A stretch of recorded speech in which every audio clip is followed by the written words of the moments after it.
Mga paraan kung paano magagayuma ang isang lalaki at muli kanyang kababaliwan. Yes, mga kamamay, paano nga ba ito mangyayari? Paano nga ba ito magiging posible na yung tipong ang lalaki na ang hahabol sa iyo, yung tipong parang nagagayuma yung lalaki na tipong ikaw lang yung nakikita, ikaw lang yung kinahuhumalingan. So sa video nito mga kamamayan ang ating pag-uusapan and hopefully makatulong po at magawa po ninyo yung mga simple lang naman to. Simple lang pero ang lakas na magiging dating ninyo pagdating sa isang lalaki, yung tipong hahanap-hanapin ka niya, yung tipong ikaw na lang yung gusto niya palaging makita, makasama, at tipong parang nagayuma nga talaga ang isang lalaki sa pagkabaliw niya sa'yo. So bago po natin to simulan, bago po natin to umpisahan, isa lang palagi ang aking sinasabi at hinihiling. If ever na nagugustuhan nyo po yung mga love advice, yung mga videos na ginagawa ko, huwag niyo po sanang kalimutan na mag-subscribe, mag-like at mag-comment na rin po sa ibaba ng video na to para sa mas marami pang love advice na maaari ko pong sabihin sa inyo o i-share sa inyo sa mga gusto magpa-shoutout, mag-comment lang din po kayo sa baba. Kaya mga kamamay, if ever na nagawa nyo na po yan, huwag na po natin ito masyadong patagalin at simulan na po kaagad natin ang ating topic ngayong umaga na to. So ano nga ba yung mga bagay na maaari mong gawin upang ang isang lalaki ay parang magayuma at talagang kabaliwan ka? So number 1, dapat lang na meron kang mabangong amoy. Yes, mga kamamay, bilang isang babae, napakalakas ng magiging appeal, ng magiging dating mo, ng magiging impact mo pagdating sa isang lalaki kapag nagtataglay ka ng isang mas maganda kung unique.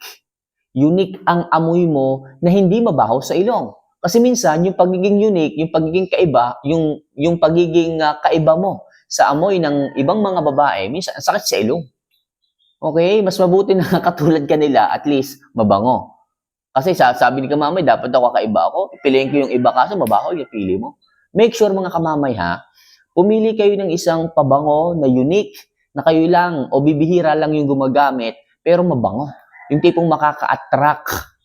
Okay? Yung iba nag-i-invest talaga sa ganito eh. Kung may pera kayo, bumili po kayo.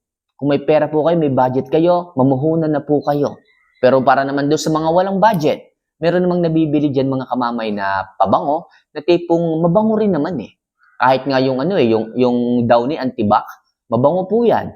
Natural lang po yan, hindi po ganun sabihin natin hindi po ganun kagastos pero napakabango po niya sa ilong. Okay, kahit yan lang po, popcorn lang po sa damit, makakaakit na rin po yan. Basta ang mahalaga dito, hindi kayo mabaho. Ang mahalaga dito, meron kayong amoy na tipong hindi masakit sa ilong, yung tatatak sa kanya. Basta ganun. Humanap kayo, may mga kaibigan kayong nandyan, pwede kayong magtanong, sabihin mo, Mars, check mo naman itong pabango na to, mabango ba to? Kasi makikipagkita ko kay babe, o kaya makikipagkita ko dito sa aking kakikilala lang online. So makakatulong din po ito upang parang magayuma sa iyo ang isang lalaki. Kapag natumbok mo yung tamang pabango, yung amoy na talagang nagustuhan ng isang lalaki, hindi na po yun mawawala sa ilong ng bawat kalalakihan. Tandaan niyo yan mga kamamay, ganyan po kami. Unang-una naming hinahanap, tinitingnan, is yung amoy po ninyo. Ang isang babae kapag maayos ang amoy, malaki na po yung points kaagad, yung ganda points ninyo para sa amin. Pero kung ang isang babae naman ay hindi ganun kaganda ang amoy, sabihin nating may putok, pasensya na po real talk lang po ako. Pag naamoy po namin yan, kasi ang babae, alam ko, matalas din ang pang-amoy. Pero ang mga lalaki, matalas din po ang pang-amoy. Okay? Pag naamoy po namin na kahit konti lang, kaya sinasabi ko sa inyo mga girls, maging maselan kayo pagdating sa inyong amoy, pagdating sa inyong body scent, sa inyong hygiene, napakahalaga niyan. Kasi kami bilang isang lalaki, pag nakaamoy kami ng hindi maayos, maganda, medyo bumababa na po ang tingin namin. Sorry to say, pero yan po ang aming standards eh. Kaya please, maging mabango po kayo para sa ganon, muli kayong kabaliwan o hanap-hanapin namin kayo o parang magayuma kami sa inyo pag meron kayong mabangong amoy. Alright? So next, dapat sexy at meron kang magandang katawan. Yan mga kamamay. Lagi ko sinasabi sa inyo, mag-workout kayo, mag-exercise kayo. Ito naman ay option lang. Hindi ko man kayo pinipilit na mag-workout talaga, mag-enroll ka agad sa gym, pero ito po talaga eh. Ito po talaga, kung gusto niyo po na parang magayuma sa pagkabaliw sa iyong isang lalaki, kailangan taglayin niyo po yung maayos na pangangatawan, yung sexy na katawan. Tingnan niyo po, kapag mayroong isang babaeng dumaan na sexy, talagang nililingon ka agad eh. Kasi yun nga po kahinaan namin. Pero kapag dumaan yung isang babaeng mataba, chubby, kahit maganda ang mukha, hindi ganun kataas ang appeal eh. Okay? Kaya please, ayusin niyo ang inyong pangangatawan, mag-ayos kayo, magpa-sexy kayo, makakatulong po ito upang muling kabaliwan kayo ng isang lalaki na tipong parang magayuma sila sa pagkabaliw sa inyo. Alright?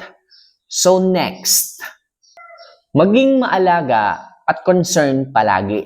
Yes, mga girls, kapag magkasama kayo ng jowa ninyo, kapag magkasama kayo ng ka-LDR ninyo, syempre, minsan na nga lang kayo magkita, magkasama, ipakita mo na yung kasuwitan, yung pag-aalaga, yung kalambingan ninyo kapag magkasama kayo para mabaliw yan sa inyo. Lalo na kung first time ninyong magkikita, matagal na kayo sa long distance relationship, pero first time nyo pa lamang magkita, so ito doon nyo na.